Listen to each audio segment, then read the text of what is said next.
نحمده ونستعينه ونستغفره ونستهديه ونعوذ بالله من شرور أنفسنا ومن سيئات أعمالنا. من يهده الله فلا مضل له ومن يضلل فلا هادي له، وأشهد أن لا إله إلا الله وحده لا شريك له، وأشهد أن محمدا عبده ورسوله. يا أيها الذين آمنوا اتقوا الله حق تقاته ولا تموتن إلا وأنتم مسلمون. أما بعد، فإن أصدق الكلام كتاب الله، وخير الهدي هدي محمد صلى الله عليه وسلم،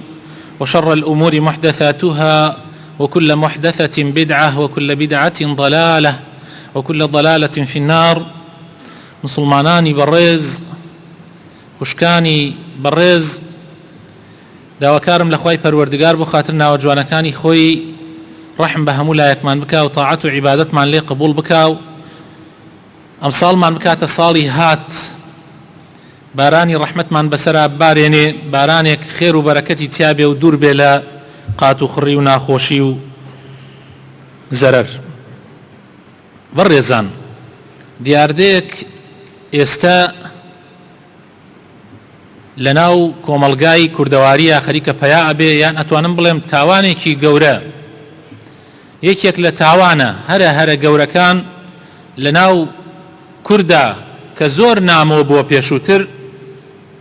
خەریکە سەر هەڵئەدات.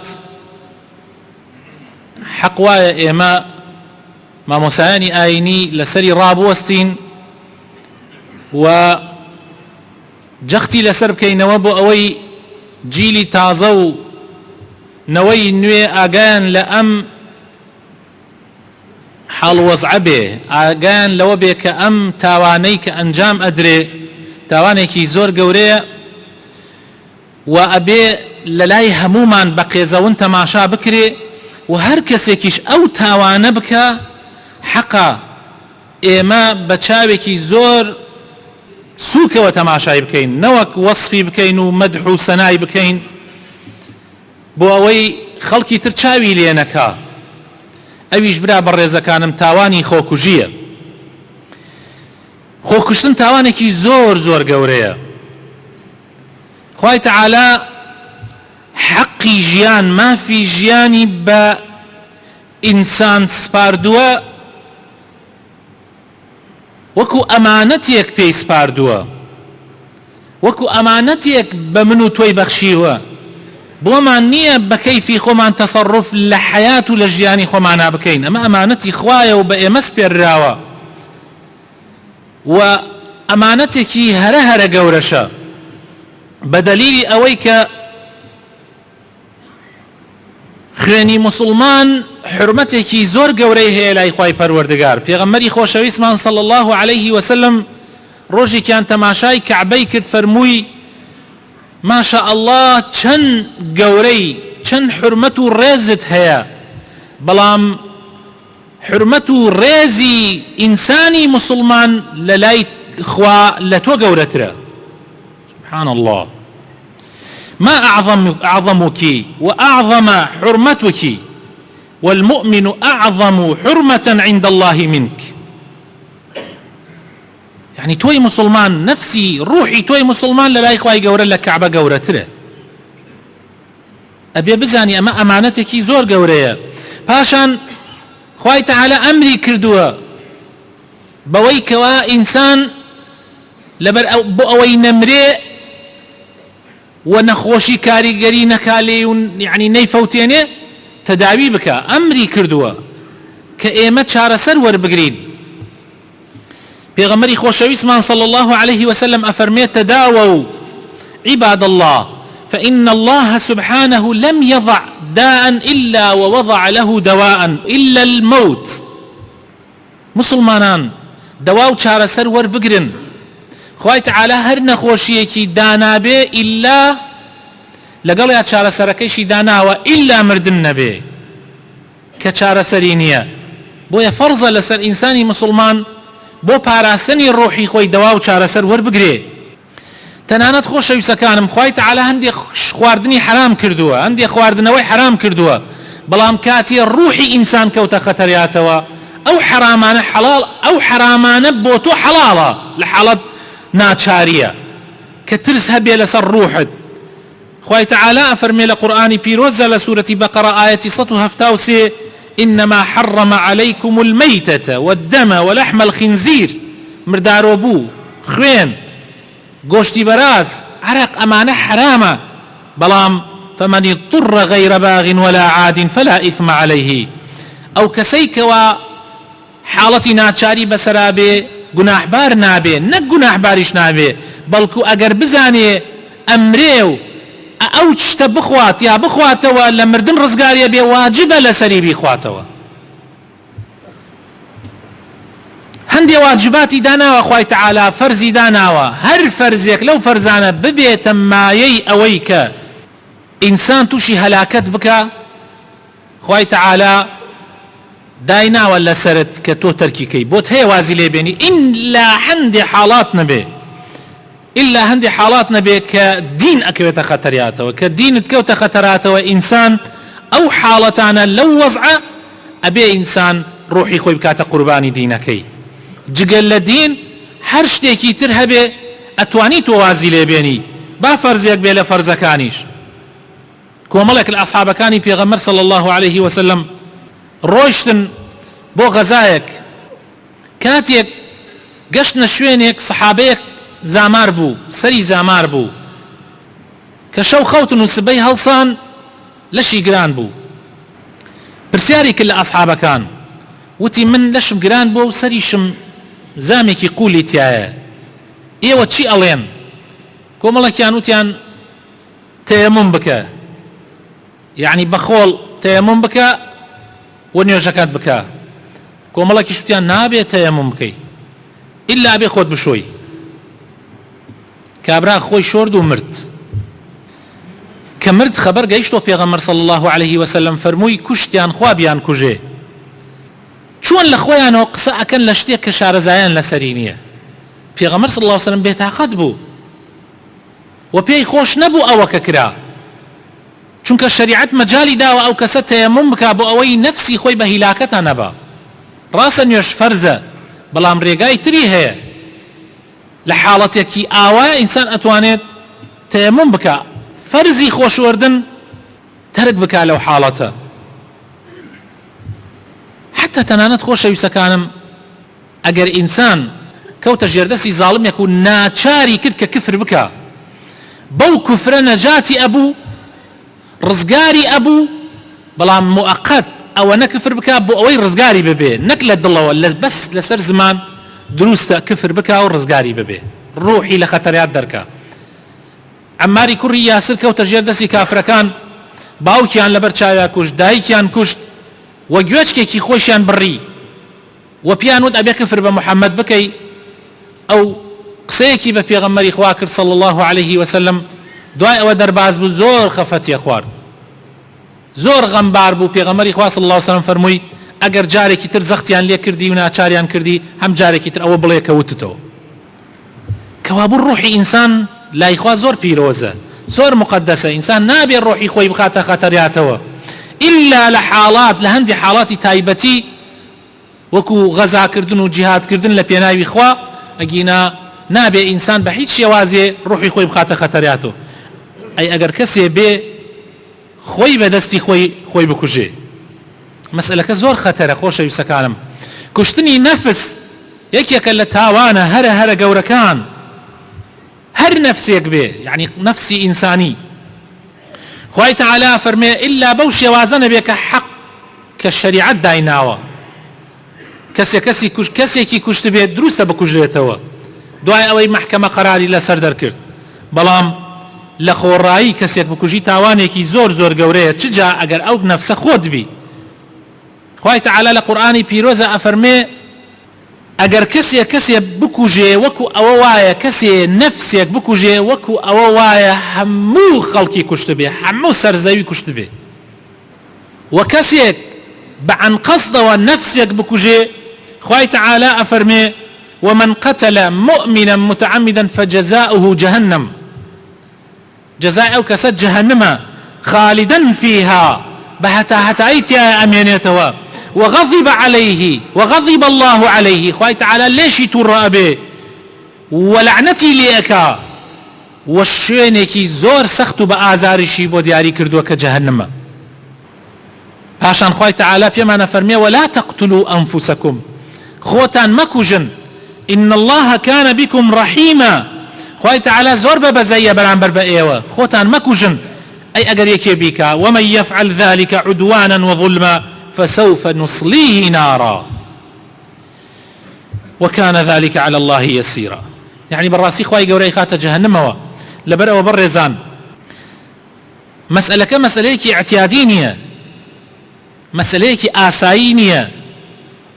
پیغمبری خوشویستمان افرمی صلی الله علیه وسلم هر کسی لشاخ خوی برداته بو خوی بکوجه للروجي قيامتها بردوام او هنا دوباره ابيته روات السر شاخك خوي برداته بو خوي قور عذاب ده هر كسيك بتشتي خوي بكوجه باسنيك بفيشك بردوام او خوي قور زندويه كاتو خوي كوجه خوي زندويه كاتو خوي كوجه بوس زائد خوي پروردگار هر وها پیغمبری خوشویستمان صلی الله علیه وسلم بو معنی رو نکاتو افرمی لخلقكاني بيشي ايوا كابرايك هبو خوي كشت دستي خوي بري دماريكي شا دماريكي خوي بري خيني للرشتو نزيفي كتامر خوي تعالى بي فرمو بادرني عبدي بنفسه حرمت عليه الجنة فليكرد روحي خوي ببي إذني من دركرد او من بهشتم لسري حرام كرد پیغمبری خوشویستمان صلی الله علیه وسلم جنازەیەکیان هێنا بۆ مزگەوت بۆ ئەوەی نوێژی لەسەر بکا و فەرمویان ئەی پێغەمبەری خوا ئەمە خۆی کوشتووە پیغمبری خوا صلی الله علیه وسلم فەرمووی من نوێژی لەسەر ناکەم ئێوە نوێژی لەسەر کە من نوێژی لەسەر ناکەم عقوبەی ئەو کەسەی کەوا خۆی ئەکوژێ حەقە مسلمانان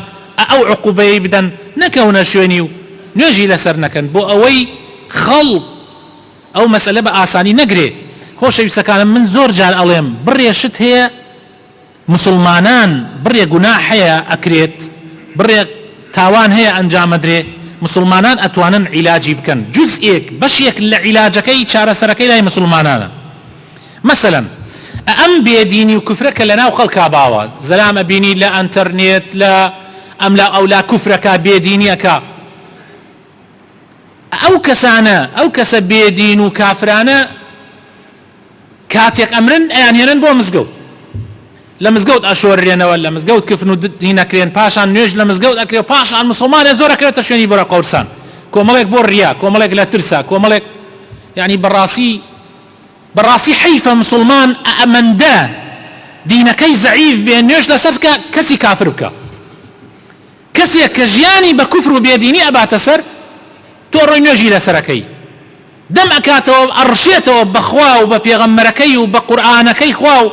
بەڵام تۆش ئەڕۆیەکەویتە شوێنی نوێژ یا ئەهێن بۆ مزگەوت نوێژی لەسەرەکرێت طبعا ئەو کەسەی خۆی ئەکوژێ ئەگەر ئیماندار بێ یعنی مسلمان بێ وەک ئەوە نییە طبعا فەرقی هەیە بەڵام من مەبەستم چارەسەرە ئەگەر ئێمە ئەمەش ئەو کەسەش نوێژی لەسەر مەکە مەڕۆ لەگەڵیا بۆ قەبرستان دوای ئیتر خەڵک چاوی لێ ناکە بەڵام هەرچی فەیسبووک هەیە گشتی وەسفی فڵانە کەس ئەداتەوە کە خۆی کوشتووە هەموو عالەم وەسفی ئەداتەوە وەسف و سەناوی چی پیاوێک و چی کاکە تۆ بیر لەوە ناکەیت و ئەو هەموو گەنج و مناڵ و ئەوانە گشتی چاو لەواکەن کابرا خۆی کوشتۆ تۆ وەسفیەکەی تۆ سەنایەکەی حتا بە هەر کەسێکیش بێ با دۆستت بێ با خۆشەویست بێ خوا پەنامان بدە کە ئەو تاوانەی کرد بەڕاستی حەقە لە دنیا عقوبەی ئەو کەسانە بدرێ و عقوبەکەشیان ئەوەیە نوێژی لەسەر نەکەی و نەکەویتە شوێنی بۆ قەورسانیش وطبعا ئەگەر کافر بێ وئیتر هەر يعني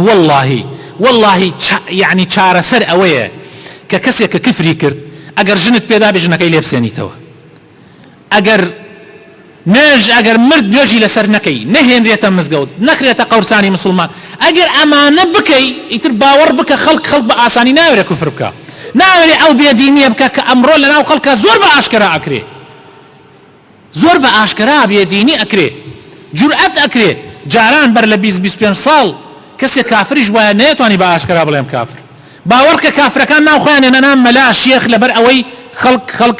نەڵێ کافرن والله چەندین کافر هەبوو ناوخۆی نابوو مەلا فڵانە کەس کافر و بێدین باوەڕی بە دینی ئیسلام نەبوو ناوخۆی نابوو مەلا فڵانە کەس بۆی پێ نەڵێن کافر ناوخۆی نابوو شێخ فڵانە کەس بۆی پێ نەڵێن کافر ئەیگەر کەوتوو پێدوت کافر ئیتر کابرا هەرێک دنیای ئەم لە دنیای کۆتایی بە ژیانی دێ بۆیە ناتوانێت کفر بکە ناتوانێت هەڵگەڕێتەوە لە دینی خوا بەس ئێمە دینەکەمان زەعیفە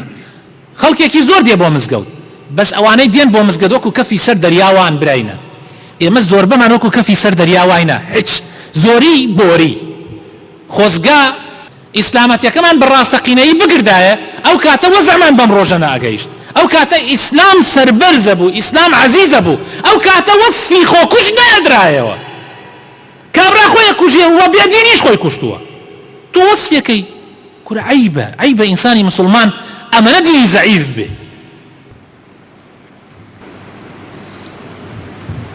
خۆشەویستەکانم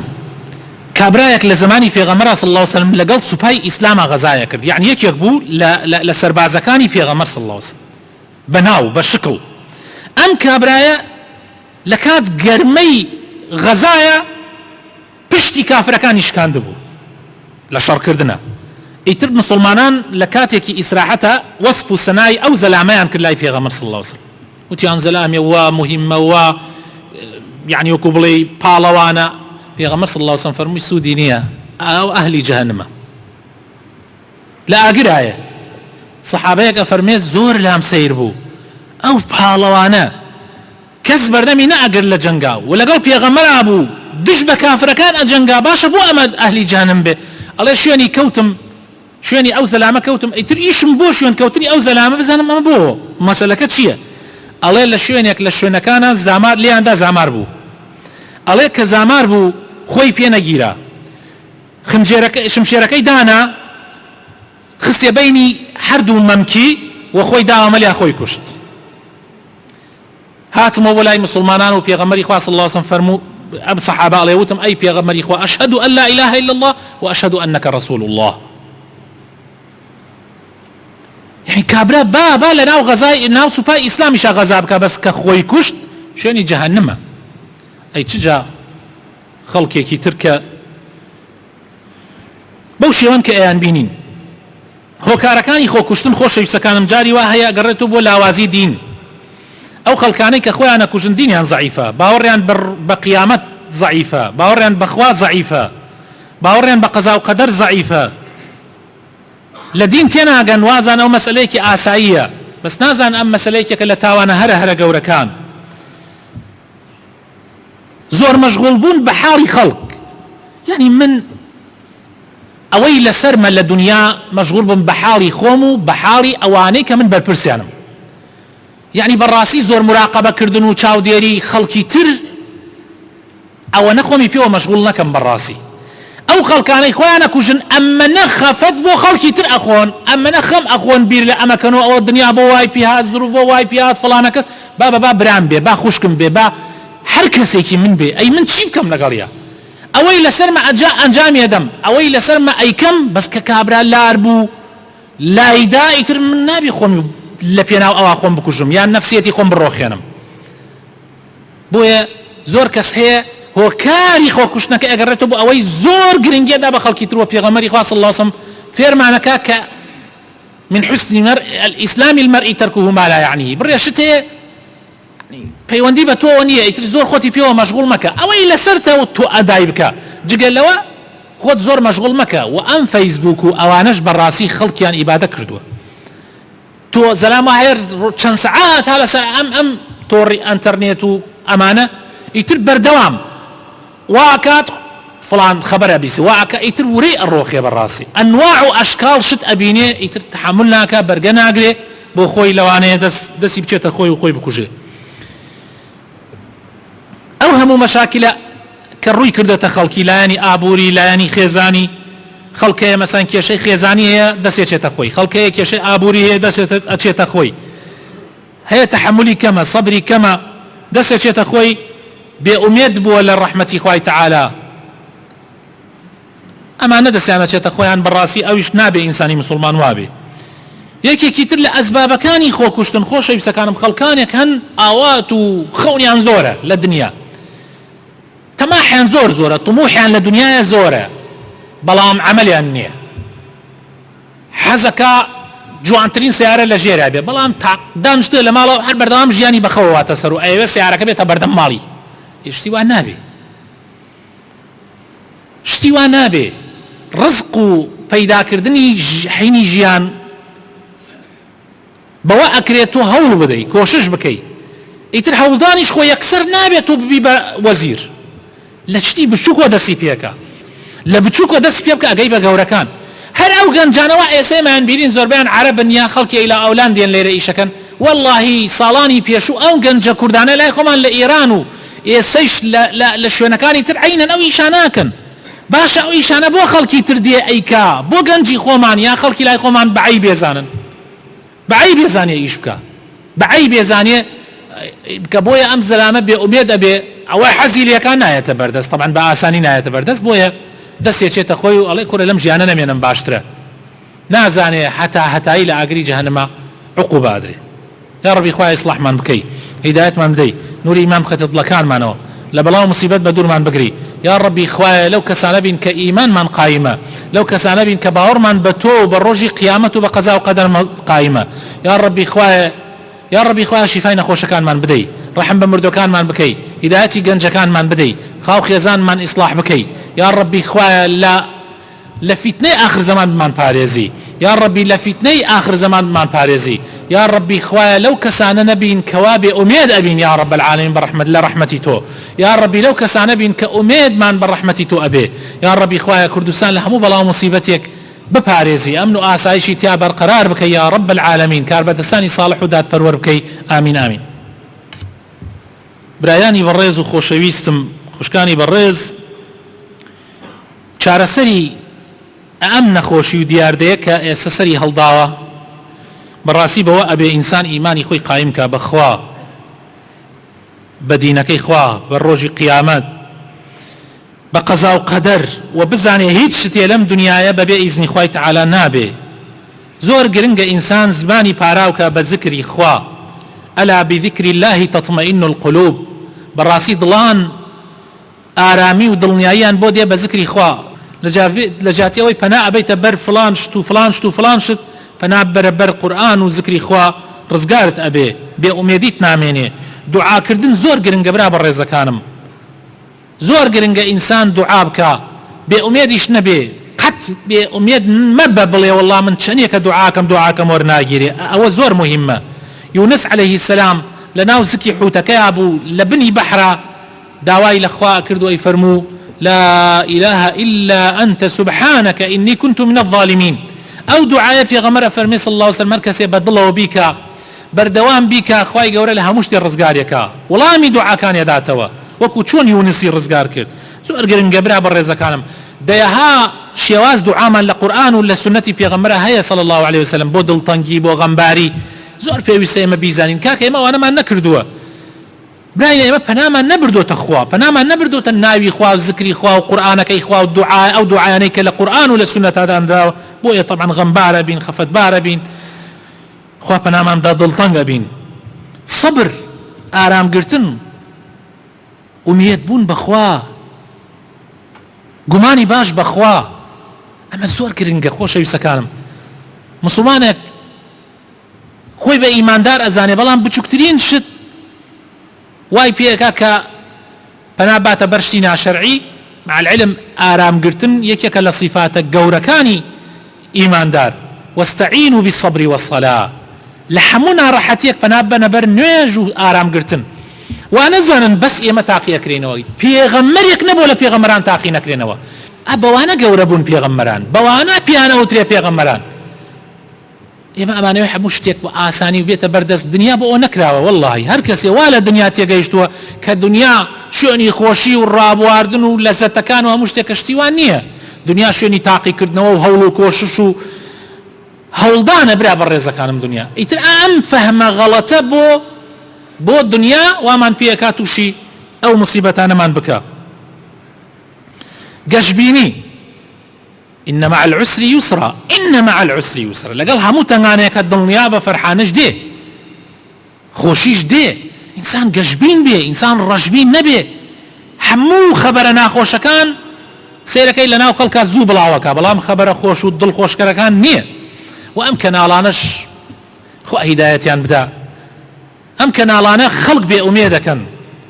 هندي كان بردوام خريكن طبعا كاتي لهم هندي كان تقريبا أتوانا بلهم لسطان نوتيان خريكان أم إشي هريكك لبواريكا خلق بأميدك وخلق أنا دا بو في الماني كبلاويك نوا بو هوالاني كبلاويك نوا خلق تشجيعك لسروي خوي بكوجي وهيج أميدك نميني قناعت زور قرن قبرها بالريزة كانم قناعت بويك أخوا بيتي داوة بو بشيك أخوا بيتي داوة قناعت تهبي بأخوا إسراحتك براي وامان هي الله والله موچيكي من برادريكم بينين موچكي برسيارم لك وتم تو ايش تشيه زور دل خوش ديارو اوانا تي والله عقدم لا خستخانه يوتم موچكت شنه وتي والله شتيكي كم يوت سطوه شتايك دو سطي عالم شوازانه يوتم منالتي وتي الاخواب زيابي جنم يدو منال ايوتم چون بي اجي الحمد لله الاخواب زيابي اخوي غورا بومي آسان كردو مالي باوكم خانوي كان بي داوم جوري كان بي داوم جاري هاملوي والحمد لله بحركه باش ما نكاو الاخواب زيابي او اكاد او انسانه خوار رحمي فيبكا منالي كم ترنا خوش بخا قناعات جنكي قانع به منالا كاني زور كان لدرنا به رحمتي خواه بس بخوا بقناعتي واكا حرچن يكتبه زلامي كتر ناسم خوي مليون نيميكي جنكشي مليون نيميكي هي ايد والله ما مساقر زارم باش ما همو ما يبي قرصكم لا حول 3 مليون هي باش هناك امي تريشان بدو 100,000 باش يكاو فيش الرازية أما طبعا هموي رحمتي خوايا وهموي ضل كان يضل لقل خوايا بي وانا خوايا قول رحمة فيك وآخر شتيش خوشة يسكانم بو چارة سري أو ديار دا خطرة براسي ترسناكو خطرة أويا كإنسان هاوريتي كسي تشاك دور بقرأ لكسي خراب دائما كسيك هاوريتي كسي بكبت ثانية بو مزقود بدبابو محاضرة ودرسو خطبي تشاك رود لخوا بك رود لأهلي خير وأهلي قشبيني بك هاوريتي كسانيك ما كبراسي دور تخن ولا ذكري خوا دور تخن ولا مزقوت ولا جمعة وجماعات دور تخن ولا لا قشبيني برو رجبيني بدبن برو ترياكو برو عرق خواردنو برو نرجيلو برو جقرة كيشانو برو اوشتانا بدبن وياك نقبتي قد بيستوت على مسلمانكي لخوا ترسي إيمان داري كبينش فرز بيبو مزقوت ولا جمعة وجماعتها بردوام بيو قرآن بخيانه وذكري خواب كابرو اخوي بكوجي شتواتان بينيوا قد شتوا ابي قد نابي حر نابي مستحيل ما قربيكو شنو بلين خوي كشتوا ما قربيكو شنو بلين خوي كشتوا اخر ايش بيابوا بلام دائما او كسان اخويا اكوجن كوا دور لخوا دور لذكري خوا دور لقرآن اوان اخويا اكوجن خوا بنا من ده